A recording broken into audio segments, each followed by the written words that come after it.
Welcome to our first ACT Ultra Mini, and the topic is a functional assessment, which I think is the basis for everything because we use it to formulate and then reformulate as therapy goes on. So we thought it was an important spot to start. And I know that a lot of clinicians tend to forget about the formulation. When I'm consulting with them and I ask them for the formulation, I get this glazed over look, which tells me they might have drifted off of this little piece of the work. And I do too sometimes, so it helps to keep me on my toes. So I guess the first point to mention is assess as you always do. Make sure you've got information about all the processes. You might be using the matrix, you might be using the choice point. Sarah and I for this are just going to stick with a good old-fashioned ABC because it's just, I think, applicable more widely if you don't know both of the other two. Yeah, and I think ABCs can just be a really nice choice, especially folks who already have experience, whether that's with CBT or DBT. It just flows nicely in and can be really familiar. For me, I know that ABCs have actually been really helpful for creative hopelessness. I think it allows creative hopelessness to come to life and to weave it in a little more naturally. So going through each of the ABCs, we'll start with antecedent. And I want to highlight that a lot of folks tend to really focus on external cues. What was happening before? What was the context? And I want to invite this redirection towards really thinking about internal cues as well and getting curious about thoughts, feelings, body sensations, or maybe urges or memories. And I'm sure we'll get into a little more of this in the full mini. So I might leave it at that for just really that invitation to what's going on the inside. Yeah, and remembering that if your patients or clients don't know what their thoughts and feelings are, or they've got a really poor emotional vocabulary, you may have to pause there and help them work that stuff out first so that they can actually fill in the column of A, the antecedents. Yeah.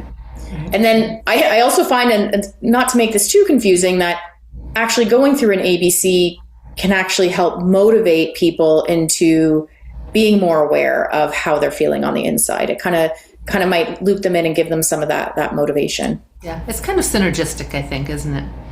Yeah. I guess one last thing I want to mention just under the A, and I think, it's a good point when we've been trained up to do traditional CBT or DBT, is that we are looking for the internal stuff quite specifically. And in terms of the thoughts that we're looking for, there's really, I think, 5 basic types of thoughts we're looking for, which all come under fusion. And I think it's worth remembering just to keep us as the clinician kind of focused in terms of what we're trying to find, which is thoughts about the future, which are a lot of what if thoughts about the past, like, oh, I should have done this, I wish I'd done that, if only I had done this. Thoughts that are in the form of judgments or labels, like everybody is this way, and we're hearing a lot of that in the world right now, so I think it's highly relevant. But when we start to judge ourselves and label, I'm this, you're that, these people are this, or the world or others, we've got fusion. And then when we've got rules and reasons for what we do, right? Well, I have to do this because I'm this, or I can't do this because I'm depressed or I'm anxious. Those are the types of things we're looking for under that antecedent column. Okay, shifting to B because this is ACT Ultra Mini. Yes, and highlight when it comes to the behavior, we are looking at problematic behavior because not all avoidance is bad or unworkable. I really want to come back to this idea of it's not right, wrong, good, bad. It's like, is this working for you? So ways to think about what behavior might be problematic, or is it something you're doing on autopilot? Is it repetitive, or does it literally get in the way? Yeah, good things to remember. And if you need, I'm not good at acronyms, but I like one in particular, which is DOTS. So some of the problematic behavior that I'm thinking about when I'm working with someone is, are they distracting a lot? Netflix, their phone, whatever it might be, cleaning, not my choice, but some people do that. Opting out or saying no to things or avoiding things so that you don't get anxious. Like, I'm not going to do ACT Minis or Ultra Minis because it puts a pit in my stomach. Yet here I am. Getting caught in thinking strategies is the T in DOTS. looking for positive thoughts, arguing with ourselves, obsessing about things as though that's going to solve something.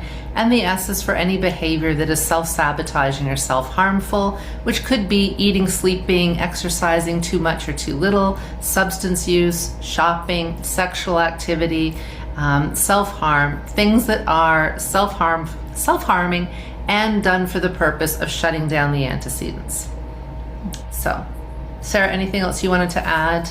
I do want to add, because something comes up often in my work around opting out, is this idea when it's an absence of behavior, because oftentimes in ACT we're thinking about what's the unworkable behavior. But actually for opting out, it can be the absence of something. And certainly, as Sherry said, it could be sort of showing up but not actually being present. It can also be avoidance of, say, taking your medications, right? And it's not always about flipping it to like, well, what are they doing instead? The issue is actually around the absence of behavior. So please remember that absence of behavior counts, because I think that type of avoidance does matter. And I think I love the example, because I remember when you first said that, I said, but Sarah, we need to know what the person is doing. I fell right into that, but I think it is a really important one about sometimes the opting out is an absence that we need to track. Yeah. Okay, on to C, the consequences. And I think this is such an important column, and we want to make it like really huge. Yeah, absolutely. And I think it's really looking at not just those short-term consequences that are kind of really those things that come to mind, but also those long-term ones, and really looking at, can we do a pro and con and genuinely explore with curiosity, like, is this working for them? Because let's not be kidding, there's a lot of relief when it comes to short-term avoidance. And I think especially young people are really primed for that immediacy effect and getting that quick hit of relief. And I think it's important to validate that. And that's a very natural human thing to want to avoid suffering. Absolutely. So yes, good points about the short-term consequences. And then I think we get into the long-term, which could be 5 minutes after behavior. It could be 5 hours, 5 days. I try to make it context specific. But when we're looking at the long-term consequences, both good and bad, I find there's mostly just not such great. There is bad stuff. There's stuff that adds layers of suffering. So we want to go back and look at, how did that behavior work in terms of dampening down or getting rid of or changing the antecedents. And I will often go back through each antecedent and see, and did all your thoughts and feelings disappear? If they say yes, of course you're going to ask, like, and are they back? Because they probably are. Did they bring their friends? Because usually when we get sucked into experiential avoidance, the long-term impact is that once we realize, maybe we didn't get our homework done, we didn't do something that was important, we let somebody down, now we've got guilt, shame, anger, frustration. I find those really commonly come in as a consequence. And then we also want to explore the consequences across domains in the person's life. So I'm just thinking of adolescents when they're watching Netflix on their laptop until their eyes snap shut in bed so they can avoid their own thoughts. The next morning, they're sleep deprived, they can't get up, they get in a fight with their parents, they're half asleep at school, they don't learn stuff, then they have to watch videos of things again. It can really snowball on them. So we really want to fill out that consequence column. Yeah, and I think this is how the ABCs so beautifully and naturally just support creative hopelessness. And this is how we can invite creative hopelessness more repeatedly through therapy and getting to work with folks. So it really, truly, creative hopelessness is not a one and done. This is something that really comes back over and over again. And the ABCs really do facilitate that. It creates that motivation to do the tough stuff and to do the work that's coming ahead. Yeah, and I find sometimes people can start to make small changes in behavior, just little shifts, by keeping the ABC and their pattern in mind and remembering what the consequences will be if they follow it. You might just start to see little pivots in behavior. Then, of course, you're going to need everything else to make more pivots, but it is a start. I have no idea how much time that was, Sarah, but that was take one. And I think that for an ultra mini sounds pretty good to me. Yes, so hopefully there's something in there for you if you've taken the time to watch this with us. And let us know. Give us your comments.